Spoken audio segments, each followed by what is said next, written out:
आजकालचा नवीन ट्रेंड म्हणजे junk food खाण्याचा ट्रेंड, म्हणजेच अनहेल्दी फूड खाण्याचा ट्रेंड, ज्यामध्ये खूप कमी प्रमाणात न्यूट्रिएंट्स असतात आणि खूप जास्त प्रमाणात साखर, मीठ आणि कॅलरीज असतात.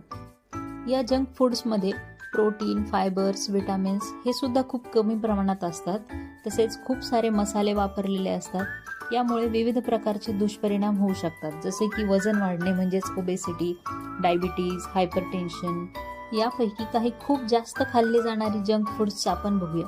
Fried potato chips, French fries, तसेच व्हाईट ब्रेड, डोनट्स, दररोज खाल्ले जाणारे कुकीज आणि बिस्किट्स, तसेच पेस्ट्री आणि केक, मायक्रोवेव्ह पॉपकॉर्न्स, बर्गर, लहान्यांपासून मोठ्यांपर्यंत सगळ्यांना आवडणारी आईस्क्रीम, तसेच आजकालचा ट्रेंड म्हणजेच पिझ्झा. यासारख्या अनहेल्दी फूड्सचा आरोग्यावर गंभीर परिणाम होऊ शकतो.